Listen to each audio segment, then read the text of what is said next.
Okay, I guess, can you hear me? Yeah. Oh, yeah.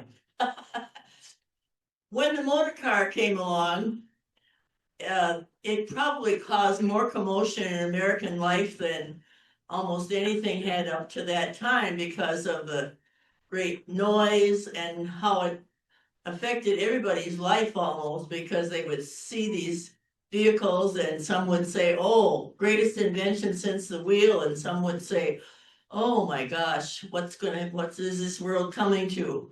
What will happen to the horse and buggy and all this sort of thing? So it invited regulations to be made concerning the motor car. And so one of the regulations, of course, would be you had to register it somewhere.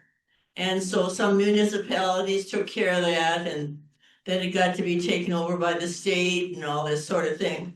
But the first registrations, they didn't actually give you a license plate or anything like that. You would just get a number and you could put it on your car in any way that you wanted to. And one of the ways they recommended, well, just paint the number on your car. But that didn't sound too good to most people. So some people would put it on a little plate of some sort a metal piece or something, and mount it on the car. Or some people might just use kind of a medallion or something like this. So there are all sorts of ways. And then pretty soon they said, well, we better give out some sort of item that shows, like a plate, if you want to call it that you actually have registered this car. So that then eventually came about. And in looking at information, what state started this? Well, one source said it was New York State. And of course, a lot of things began in New York, and because of New York City being so large. But another source said Massachusetts, and the year was considered to be 1901. And so pretty soon other states started getting into this sort of thing. But Minnesota and a lot of the surrounding states, they really got into it about 1909. But we'll show you a little preliminary to this too, as you look at some of the first slides. But think about what Minnesota represented, or what it had or did not have. I'll just mention a couple of things so that when we come to those years, then you can notice some of these things. Minnesota never had a fiber plate. Well, when would they have used a fiber plate? Well, some of the states did during the Second World War, because there was such a shortage of metal. But Minnesota never did that. Minnesota did not use a slogan until 1949. Okay, think about that, and we'll tell you why they used a slogan in 1949. You'll find it in the presentation.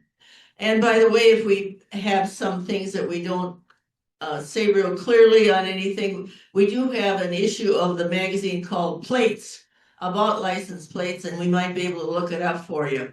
But this article was written 20 years ago, so it doesn't include all the new things. But I think you'd get a little bored if we went through all the different plates that have been added, and the possibilities that have come about in the last 20 years, that most of you have been through that anyway. And Minnesota never had a statehood plate. Many states did that. Minnesota never had a bicentennial plate either. So these are a few things that Minnesota did not do. One of the things, and it's very subtle, but you'll see in here, you might notice it, I don't know, because I don't look that closely at numbers and letters myself, but between 1931 and 1954, Minnesota used a slightly different style of numbers and letters on some of the numbers and letters. They're not all different, but some of them are different. But it was just kind of an interesting thing, because they said no other state ever changed, and it changed back again. So this is a couple of unique things about Minnesota. I assume that the very first numbers that were issued, many people put them on leather. And the first number was indicated where the number was issued. And the second number was the number of that the plate was. And it's interesting because many of them do turn up with 2 or 3 numbers of the early leather ones. though I did see one plate that it just was one, and that was the only number on the plate. And so it is interesting. Why don't we go to the next slide? And the club, there's a club, license plate club, that is formed in 1949, as I remember. And the present numbers of the members are up around 5,000 or 6,000, but there's probably about 2,500 that are members at this time. My number is 117, and so I got in fairly early on it. And it's quite a hobby. This is a collection that somebody had of porcelain plates. So the Minnesota plate should be there up in the second right-hand side of the top. There is the 1911 Minnesota porcelain plate. And we'll show an example of that later on. If we want to go to the next slide. Okay. Oh, yes, this is a Minneapolis plate. They issued about 2,000, and they probably sold about 1,600, 1,500 of them. And they were a leather plate, and it's for Minneapolis. This is not my plate. I have two of them in nice condition, and I put them away somewhere for safekeeping, and they're still there. So I didn't photograph them. But it is interesting. What happened is that an issued one, this is probably an issued one, but any numbers over about 1,500 were found in Hennepin County warehouse in the early 70s or late 60s. And so employees took them home. And that's how they got it. I bought mine from an employee of the Hennepin County employee. And the other one, somebody called me one day and said, I have one of those leather plates. Would you like to have it? And I said, well, sure. So we did end up with two. One of them is number 1917. And that's not the year, but that's the number on it. The other one is a little lower, as I remember. But they're interesting. Here's the first plate, and we can talk about that. I have a pair of them, and it's interesting. I had a single at one time, and somebody called me one day, and he wanted some 2 or 3 of the later years. And he says, well, I have a pair of 9s, he said. I said, well, I'll provide those plates you want, plus a single 1909 if I can get the pair of 9s. So I ended up with a pair of 9. And the early ones you seldom find in a pair like that, maybe a 9 or a 10. But Bob Johnson, who's a friend of mine, does have a pair of 10s as well as the pair. No, he may only have 1 9 because he likes single plates with low numbers. And so he doesn't, there's a very rare plate later on, and he found a pair, and he admitted he sold one of them and just kept one for his collection. But Bob is a high school friend of mine, so this is a painted plate on tin. And we can go to the next one, and there's the 1910, and this one is a single. This is our collection, and I have a number of them, but this is the best one in condition. And it's interesting, Bob Johnson found a 1910 plate, and it looked pretty good. It looked a little poor. He turned it over, and it turned out to be a 9 plate that somebody had painted the 10 numbers on it. So he didn't have to pay the $12 or what it was ever those times for that. But it's an interesting plate. Do you want to comment on? Oh. Well, license plates are more valuable in pairs, but as you can see, not every license plate that was issued was part of a pair. So there's a little variation that way. It's interesting. some of them, usually if a plate like that is damaged, it's around where it's bolted onto the car. And then sometimes it's bent a bit because people did not always have it flat against the surface. Like my 10 Ford, there was a little bracket, you see, then it went on, so the plates were tendency to get bent sometimes. Darel, question? Is it known why the state in 1910 issued the plates in pairs, and then in the middle of the year decided to just issue them in singles? Well, the 1910 plates were they always issued in pairs? Did you say? No, When it first issued, no, then it's the single. 1910 plate, the 9s were pairs. The 10 plate was a pair up to about 8,000, and anything over 8,000 was a single, was not a pair.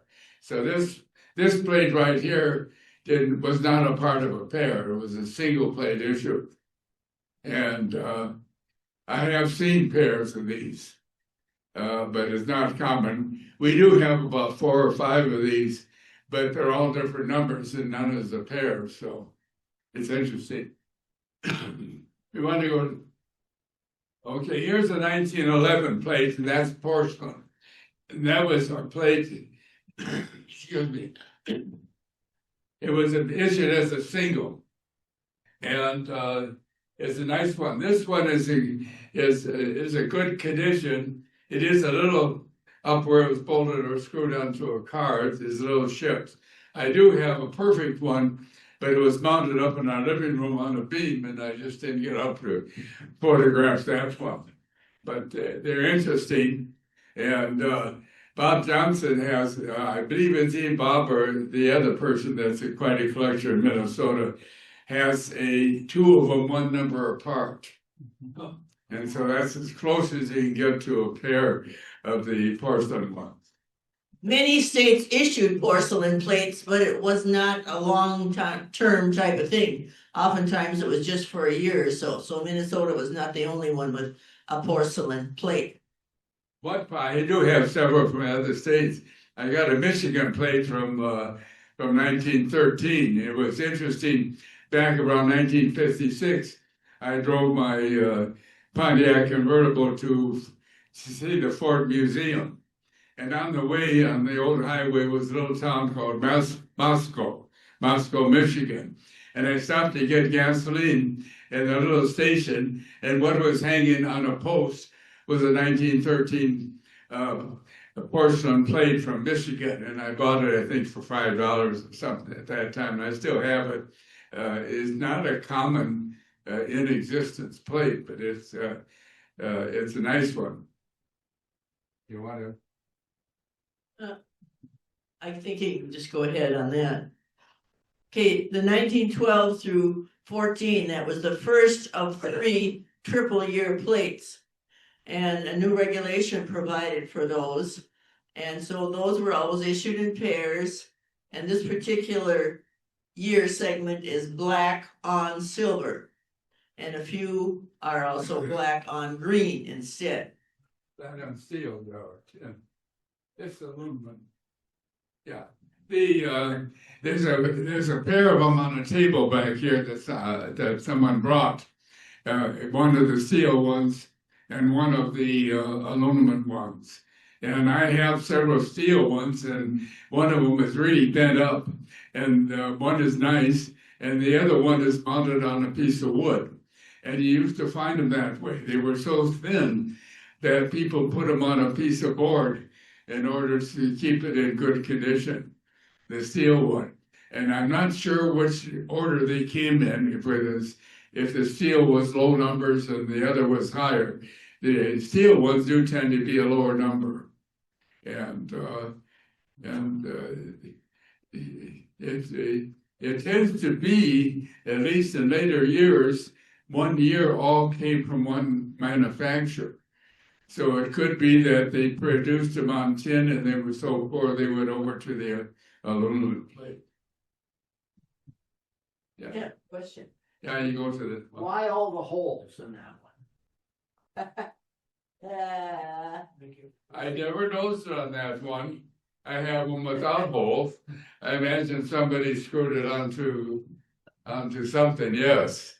I should have dug up another one.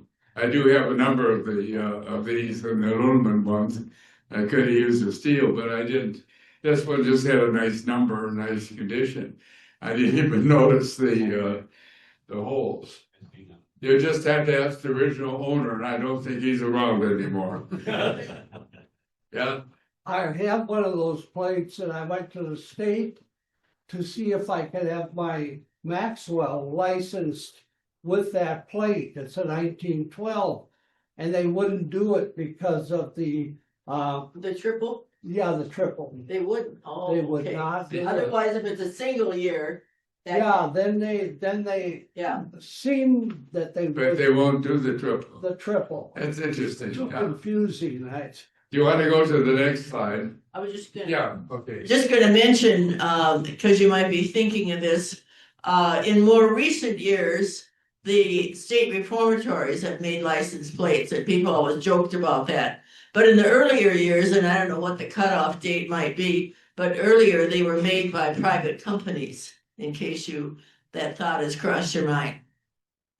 Here, of course, the 15, 16, 17, it's a fairly low number. So this was probably bought and issued in 1915. It's interesting, there's an automobile in the club, a 1915 town sedan. And the person that had it restored then sold it to another person who was handy.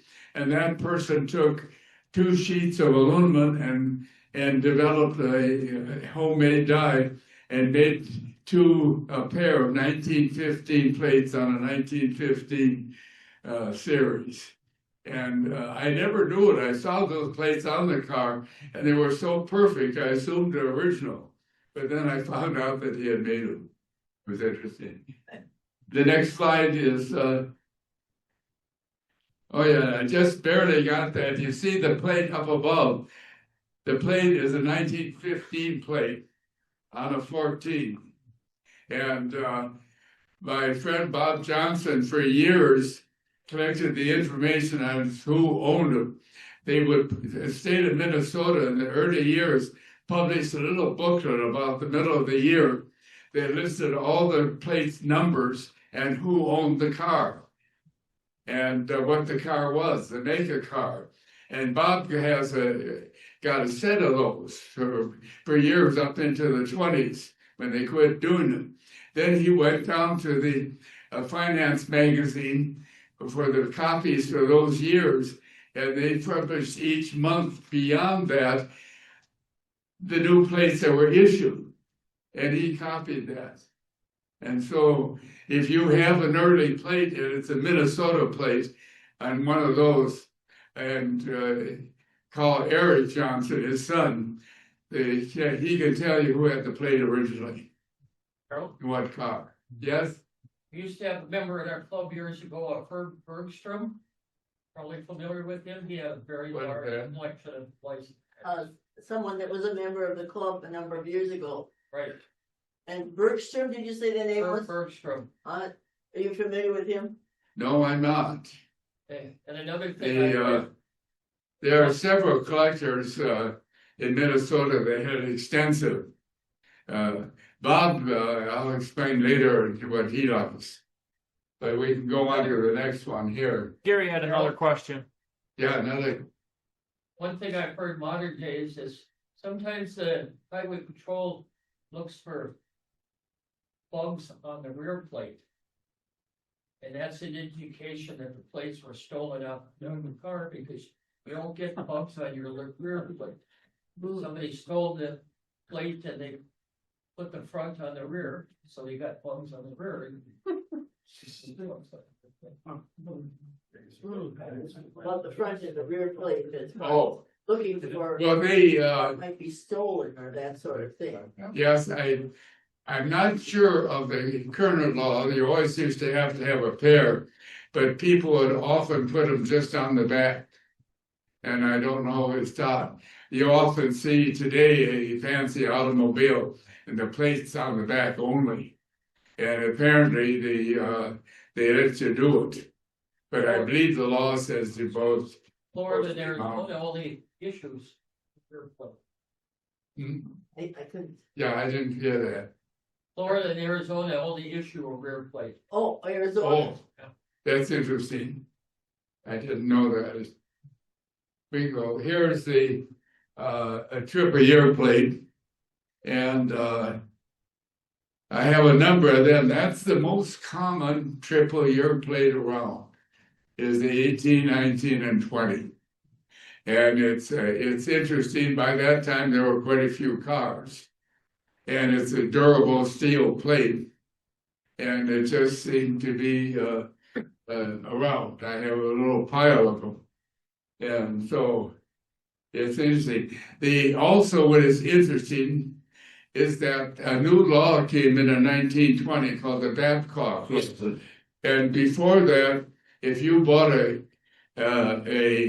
plate, A plate was for a Model T 2,000 and under pounds, and a B plate was for a larger car over that. But if you fell in either one of those categories, it doesn't matter how expensive your car was, you paid the same rate. And the state of Minnesota looked at that and says, we think we can get more money out of people. So it started in 1920. If you had a B plate and you had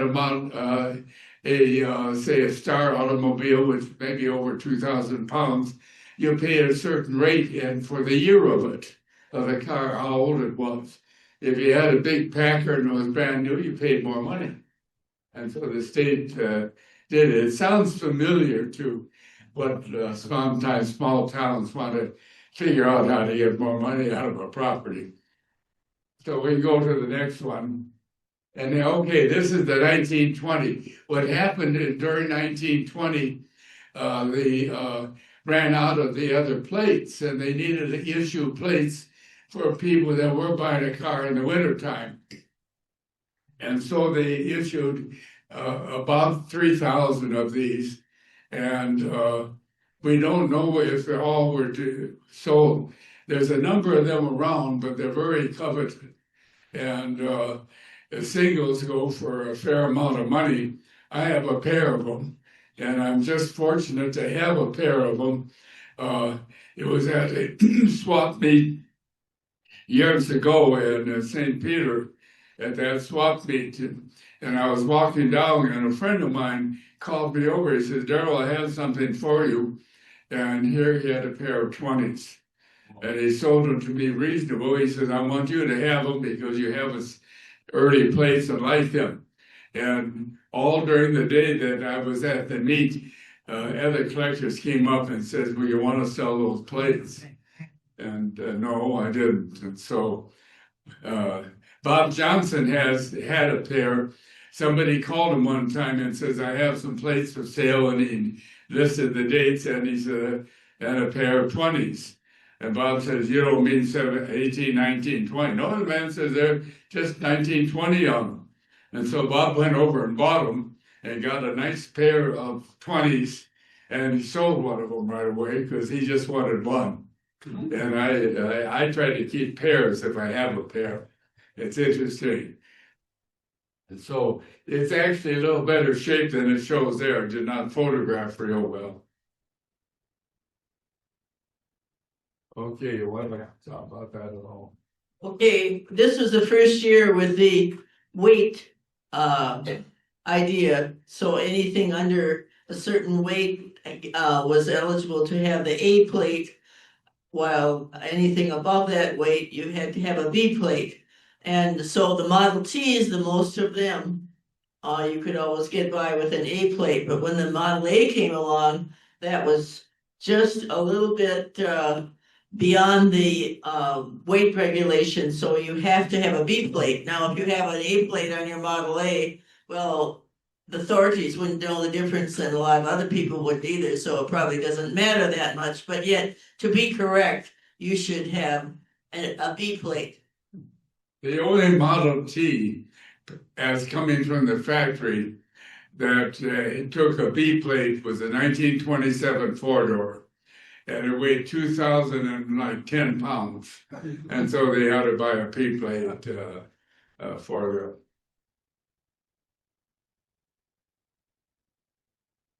Okay, here's here's a number X, and the X plate was over 2,000 pounds. And I had a pair of them, and they're number ones. And Bob Johnson has a set of number one plates that he collected for years, but he couldn't find a 1922 plate. And he kept badgering me that he wanted one of the plates. And so at one of the swap meets, I just put one of mine in an envelope and gave it to him. And so he has it. He finally did have a pair of them. That plate came along in 1955. A neighbor said that their uncle out in Orono in Stubbs Bay had a 1913 white truck, and she said, it's in my name, so I own it. Would you like to buy it? And I said, how much? She said, oh, $25 would be fine. And so now I owned a 1913. I went to pick it up, and the brother who had it in his barn just half a mile from where I live now. And I saw the car, and he had grumbled about it. And so any chains and any other stuff he took, he said, that's my stuff. But in the car was about 10 brand new plates with low numbers. And he says, well, my nephew, he said, worked for the state of Minnesota, and that's where that pair of 22s came from. And some others came from. So the plates came along with the car. And I managed to get the car home to my brother's place in Bloomington. I had it for a number of years. It didn't have a magneto on it. And I needed a mag. And I happened to be down Northfield. And there was an old truck sitting by a service station. And I went and looked and opened up the hood. And there was a 4-cylinder mag on it. And I asked the guy, he said, well, I don't want it. And so I took the mag off, put it on the 13, put gas in it, be sure there was oil. Took the valve ring, the air release you could, so you cranked it over and spray it. So I drove it around. I sold the car to the Bloomington Fire Department, and they finished it off and used it for a number of years. I don't know where it is now, but the 13 white truck had a Delahaye engine. And now when I say Delahaye didn't actually make the engine, but the engine was made in the United States through the Delahaye specification, which was a French engine. So the early white trucks were very good, ran very well. The thing is, they were geared down, wide open. You're going 35 miles an hour down the road, wide open. Go on to the next one. Okay, this is a nice pair of the X plates. And at that time, the law changed over the years. But when it first came out, they were for a heavier one. And also the T plate, I understood, for also after a few years, was used as a farm truck. If you were for agriculture, you could put a T plate on it. And if you were in the business of hiring your truck out or heavy duty, then you got an X plate. But that's a nice pair, original. And 24 is the only year where the number was on the right and the name was on the left. Otherwise, all the other years they were together. And why it was done, whether they made a new die or changed companies, I'm not sure. They're burning water. Okay, go on, I guess. And here's an example of a T-plate for a lighter truck, and that continued on for many, many years. And we have a pair of those. And that's a nice little round number. If somebody had a 26 vehicle that would use those, it'd be nice to have them on the car. I don't know, you probably can't register it because it's only 3 numbers. And there must be other plates around with 100 of them.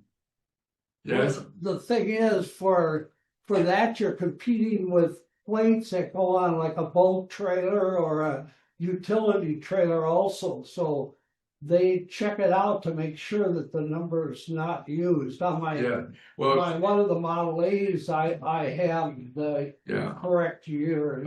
Light trailers today don't have to have a license plate. You have a tag that you put on the tongue. Right. Okay, want to go to see what we got. Okay, this is all the way. Here's a 25. I don't have them in order, and that's the X plate, and that's a nice set too. Number 100 match pair. It would be fun to have them on a vehicle. And it's a small plate, you see. That's what's fun about the low numbers. I did have a larger plate for 1950. There was number 50. And it was right in the middle. And here's this big long plate with just 50 on it.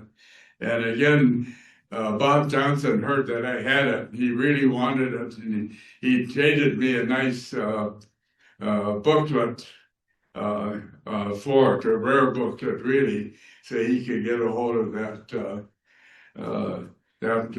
plate, the 50, and he has it in his collection and shows it off.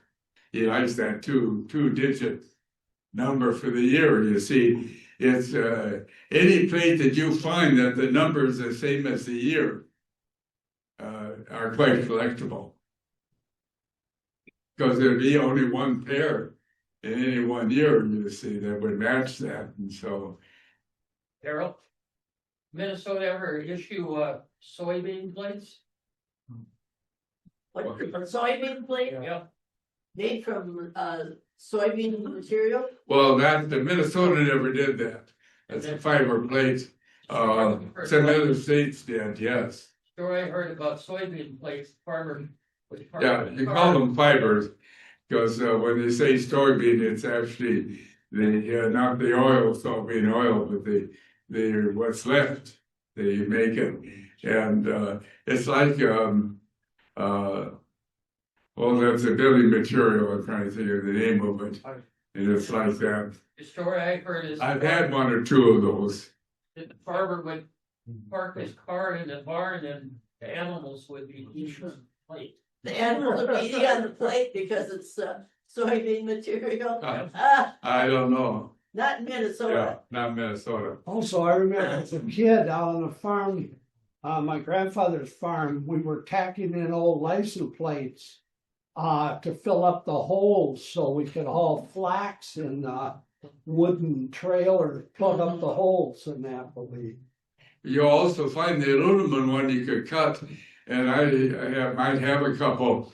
People cut a little piece of it out to put over a mouse hole in the house.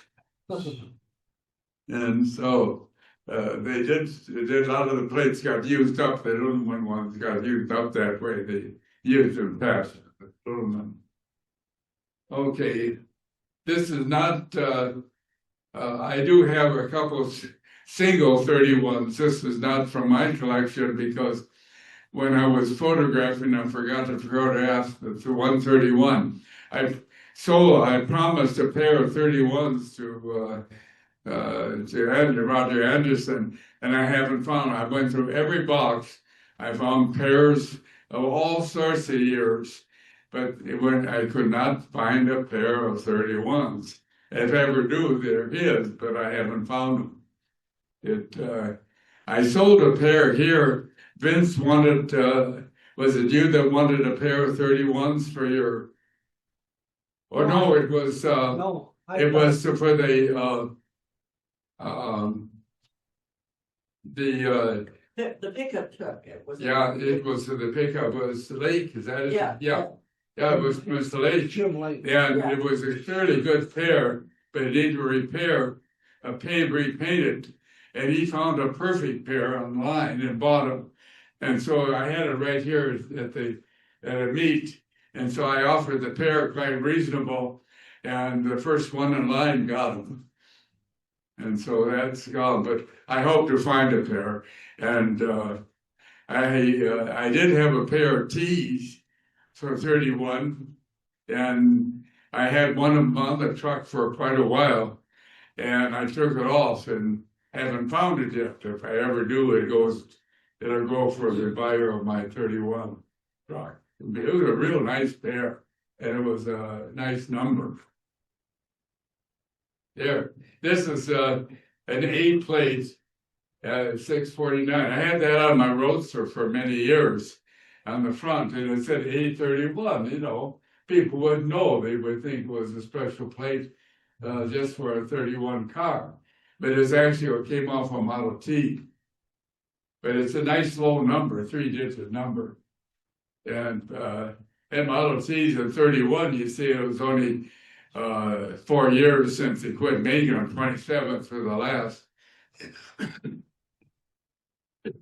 So there was still a fair number of Model T's in use.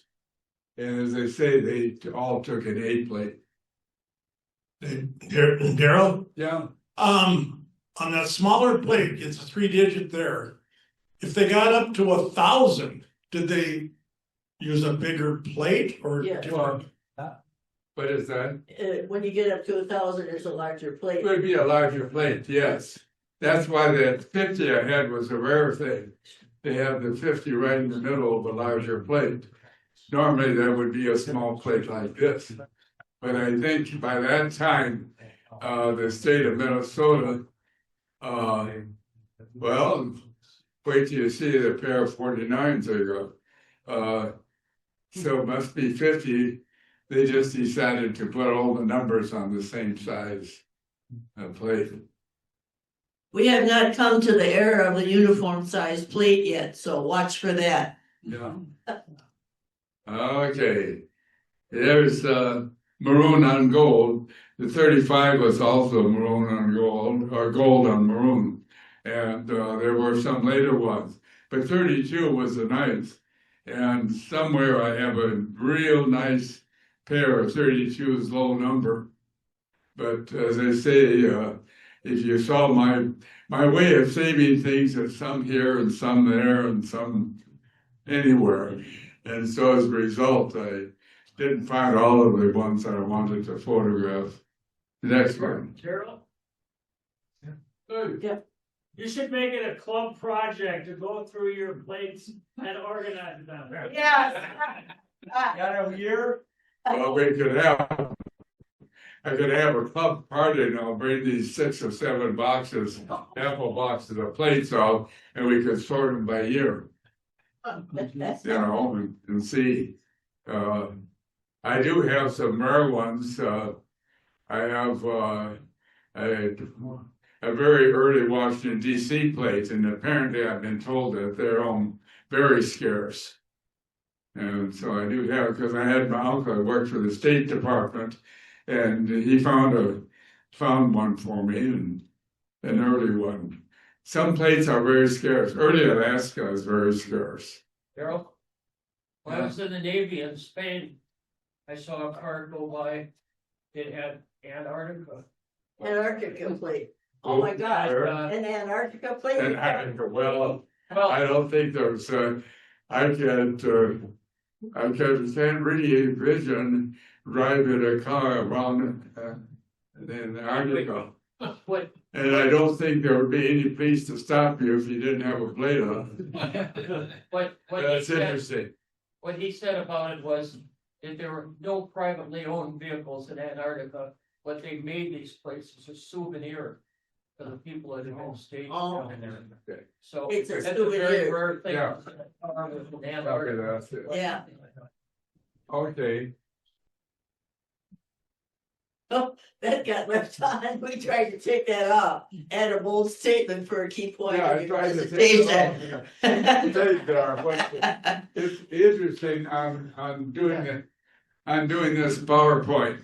My computer is a newer one with the M4 operating system. And of course, being an Apple or a Mac, I have Office for Mac that I use. And in Office for Mac comes a PowerPoint presentations, and it works different. I would do this whole thing. I'd put the words under and everything.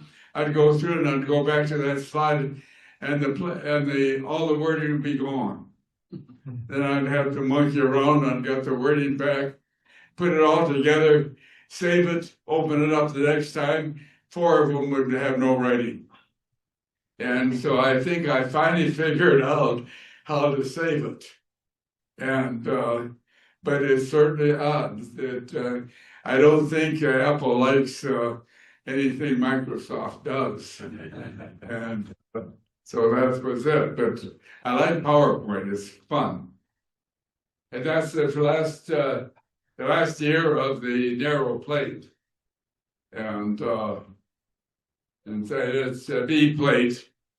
And as I remember, it's the last year, the 40 may have a B plate yet, but they quit it. The Model T A plate went on because somewhere I have a 1949 A plate pair that are 1949 number. There weren't that many being issued at that time. And I went over and I said, I would like to have that number. And so when it came up, they issued my plate. But I don't know where they are. So, but I got. Okay. Here we go. Yeah. Okay, here's your first year of the new shape. And they were still not all uniform in size at that point, but at least it was the. Now the year is on the bottom. That's the first year of the new style plate, and without the B. The A plate continued, I said, until 1949 or 50. Okay. Okay, here's a pair of 42s. I have, and it's, as you see, it's a smaller plate. And it's a matched pair. And the 42 was odd because there was no 43 plate entirety. You bought a tag, a metal tag that said 43, and it covered up the 42. And I do have some of those tags again somewhere. And I could have put one on there to show for the 43. But that's a nice low number too for that year, and a good pair of them. And so this was basically brought on by the shortage of metals in the time of the Second World War. Okay, we go to here's a T plate, and that's a small one again, and truck plates. And now they had wider use. And so it wasn't just under 2,000 pounds. It was for farm vehicles, particularly a truck that was used on a farm would get a T plate. And as I say, now it has wider use. And there's an example. There's an example of a T plate, and it's down about where the lower part of my dress is. That's my dad with me in 1940. Now you know how old I am. But you can see part of the plate there, and you're wondering, you've heard about this story before, but anyway, it was a car, but it was a coupe, and it had what I always call it a drawer, but you pull that out, and then you lifted up the lid on the trunk, and then you could haul a number of things like sacks of feed, or even a crate with a calf or something like this. It was used particularly for use on farms, but you can't see the whole plate, but at least I'm glad that it showed enough of it. And this was a 37 airplane taken in 1940. Those was a coupe, and it was on the Hudson too.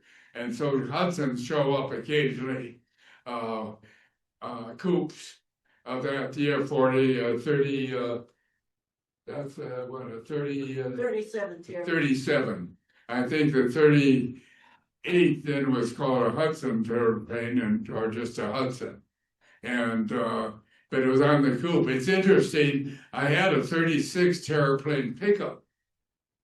And that was there. Here they sold a coupe with where you could open up the back and pull it out and be a truck. And they also made a pickup truck, a real pickup.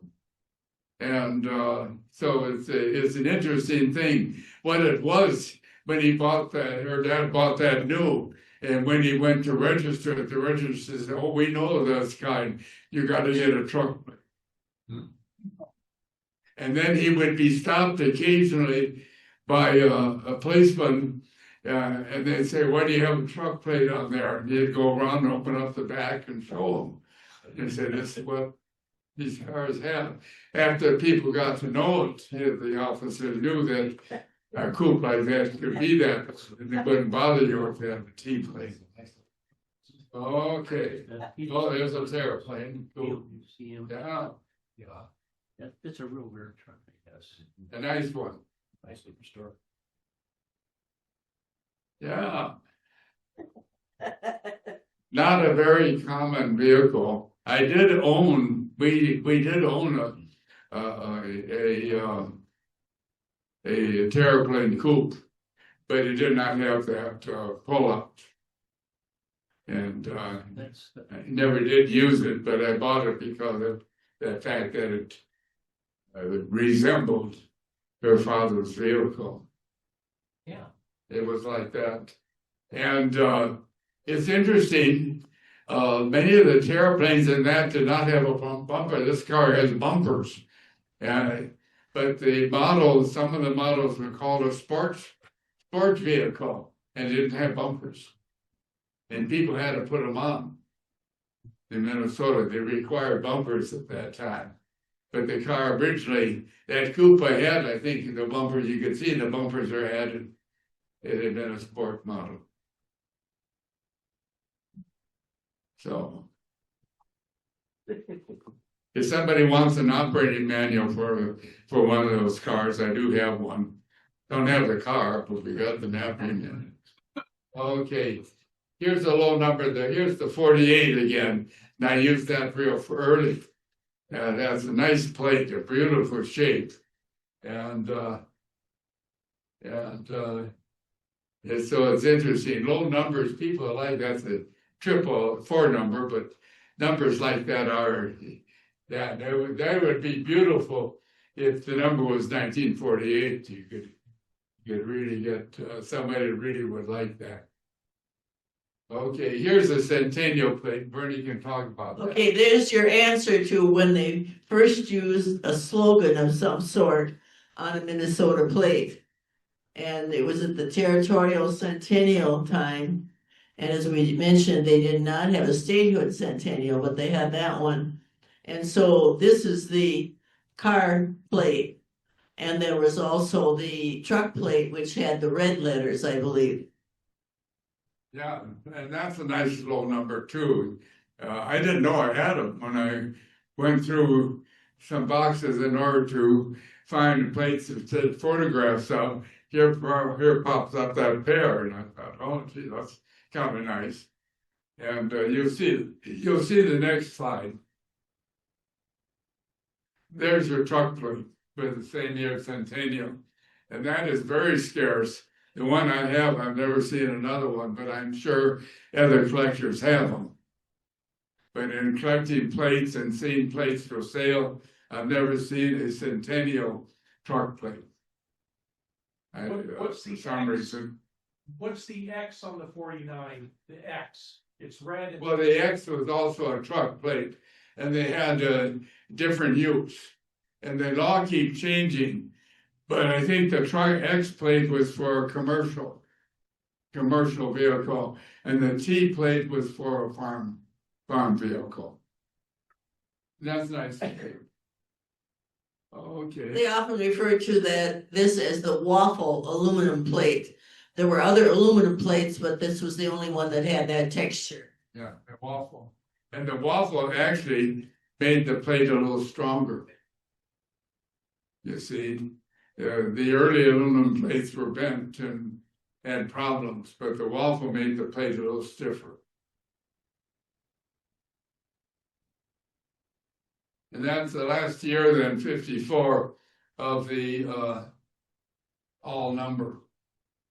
Well, the reason was is that they were selling over 1 million pairs of plates. And so they didn't want, they had to do something to change it rather than go to a 7-digit number. And so when they got to that point, then they changed. You see what I have if we have the 55, the next one. There. And this, I believe, was the first time that they used the 10,000 lakes, which has stuck with the Minnesota plate since.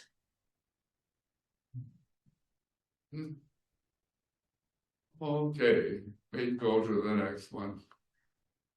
This is a sample plate. All the deputy registers got sample plates to show off what it is. And I didn't know, again, when I went to photograph and I had a box of special plates that I had saved, this was in that box. And so it was a nice one to find. And you see, it was never on a car. Samples were never on a car. And so it's, it would be 3rd district, you see, and the F is where the deputy register, where it was. Yeah, it was a certain deputy register that had the letter F, and another deputy register would have another letter, and that sort of thing. Yeah. Okay, and this is the current design, but that's a 70, yeah. And now the June, now they came to the I don't remember if that was a tab or a sticker then for 71. I think there were stickers by that time, weren't they? Yes. Yeah.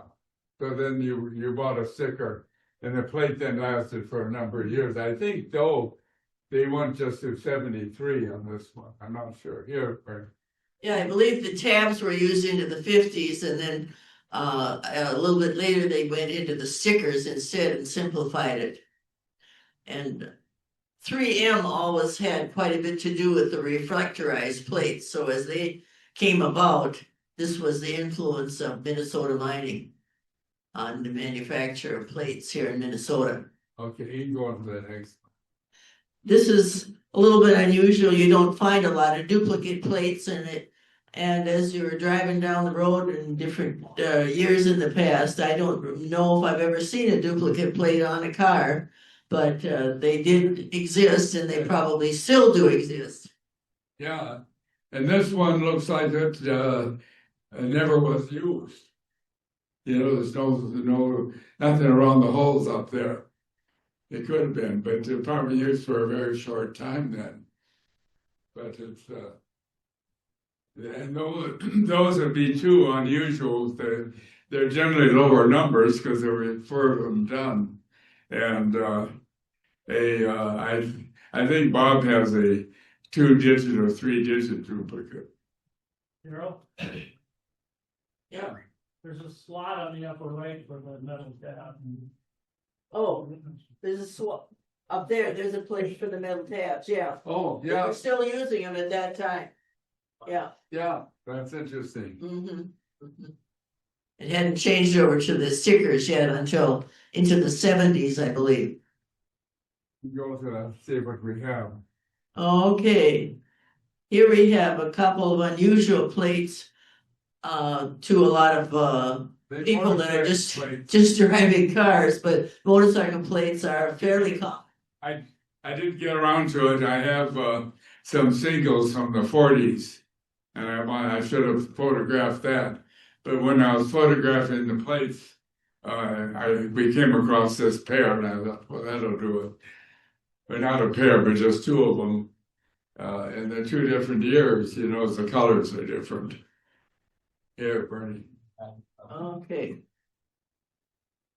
And during the 50s, the Minnesota Railroad and Warehouse Commission had a lot of influence on freight being carried from here to there and various things that were under their jurisdiction. And so these are a couple plates from the 1950s that it was hard to find exactly what these symbols meant, but we were surprised to find those in our collection. And there they are. The bottom one, as I remember something in an explanation I read somewhere, it had to do with the person in charge of this part of the Railroad and Warehouse Commission's jurisdiction. So I'm not sure if that was meant for one individual person or exactly what, but it seemed like it. And you notice the upper plate is the one for the actual use, the person that it says permit carrier, and it's a tab. So it was a 57 plate probably then with the 58. But they're very unusual. This is the only ones where I've ever seen, but I'm sure somebody else, and I haven't seen it illustrated anywhere. So they weren't that common, though the number is high enough, so there must have been others around. You see, though it's interesting, some plates were issued through different deputies, and so you could have one would have a number spread of a couple hundred, and another deputy a couple hundred, and if they didn't use all in 1 year, those plates were out there. And so it's interesting that you'll turn up a lower number of pair of plates unused and a higher number that were used. They came out of different deputies. Here, Bernie. Okay. This, as you can see, is a license plate topper. I'm sure a lot of you have little collections of those, but this was just kind of a pretty one, even though it's a little worn and all that sort of thing. But it is kind of a neat topper from probably the 30s or exactly what years, it's hard to say. I had a mobile one, and I thought it was on the rear of the Roadster. And I don't know if Anderson is here, if that was one on the license. If it isn't, then it's around, I gotta still have it then. But I like the mobile deal. You know, if you've been at a store, I have a real nice fine horse, you know, the Pegasus for a mobile, the full one with just a couple of little chips. And I have what they call the lollipop one that's out in front of a service station. You know, it's on a stand and comes up, and then there's a round one that says mobile gas. And so I like the fact that I had that license plate topper too, but it's out there somewhere. Yeah, go ahead. We're getting toward the end. Oh, yeah. Okay. Yeah, usually you see D for dealer, but this was a little different type of new vehicle and transport, and they could also be used by the dealers, but it mentioned that they were not supposed to be used by dealers for their own private use. But this, I don't know how long this particular phrase was used on the plates, but it was, as you can see, during the 60s. Yeah. Okay. And this is a ZE with a sticker 80, and it was used in the metro area. Those two, at least that's when we looked it up, that was used in the ZE were plates used in the metro area. But it didn't give a good explanation of it, just mentioned something used in the metro area during this era. So if any of you know anything more about the ZE, let us know. It's interesting on the history is that there's not really a complete history year by year of all the types of plates and such. I have a 1926 book that was used by the deputy registers, and it lists all the cars in it, the weight, and how much they cost, and what the fee was. And it has some of the rules, but not all. You see, you have to have a rule book for every year, and all the little histories that turn up here and there, some detailed, some correct, some not, but none of them have all the information year by year. And that if you want a research project, there you go. You can start now and in 5-10 years you'll probably, because it just isn't out there. You'd have to find the books. Okay. Darel, Oh, that's a white plate. That's Yeah. a bus plate. One other question? I don't know if you're familiar with Sidney Schmeissing. Was Hanscom, Minnesota? Oh, someone from Hanscom, Minnesota. Is he a license plate person? Yeah, very large collection, and he had a matched pair of 31 plates, number 1. Oh, That they figured must have been the governor. And another big collector was a Lee Dahlquist. uh-huh. Not familiar with him? Not particularly. Yeah, he was, But I'm sure there are a lot of interesting collections around that center on just one type of thing. But the Y, as you see on this one, was used as the bus plate. Yeah. The prefix for the bus plate at that particular time anyway. Yeah, if you go to a deputy register now, there's about 15 or 20 different plates with numbers, with letters on them for different uses. And of course now you can get a veteran's plate, you can buy a wildlife plate, you can buy a plate with a Viking symbol and such. They have the black plate, white on black, and I have that on my car because it's a dark car. The series looks nice, and that's quite popular. Many of the states around the country who have other fancy plates are issuing the white and black plates now as a special fee. People like them, retro look.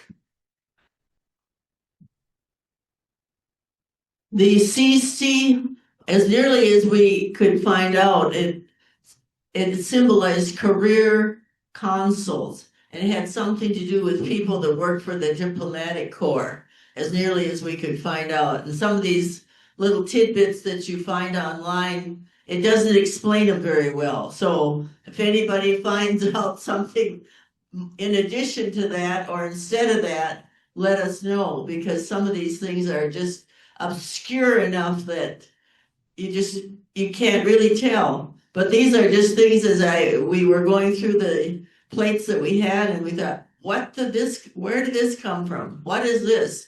So this is just an illustration of that. You have any whiskey plates? Oh, no, they are the ones that, if the person was caught for drunken driving, and then they had a certain letter on those. Yeah. I've understood a little bit about that too, but we don't have any of those. Unfortunately, Unfortunately, we didn't earn any ourselves. Like mine. so if anybody here admits to it, I'll let you see the plate. Okay. Oh, here's the Pioneer plate, and I wanted to I still have the 10. I've sold the 10 out of state, but I still have it picked up, and the number is 316. And this is, they're up at around 18. And this is the current issue is, of course, now printed. It isn't embossed, and so and I have 2 pair that are never on my cars. Pioneer, and I've heard that there is a process that you can, and they're lower numbers, that you can get them used, that you put a bond up or something, and they'll let you title a car to those. Yes? I did that. I just stuck them in there and they checked in the computer and they $24 or whatever. And you can use them? No problem. No. As long as they're not registered to someone else. That was about a year ago. Well, the pair I have were unused, and the man passed away and the car was sold out of state. And so if somebody has a 37 and older car and wants to put Pioneer plates on it, I have a nice pair. Yes.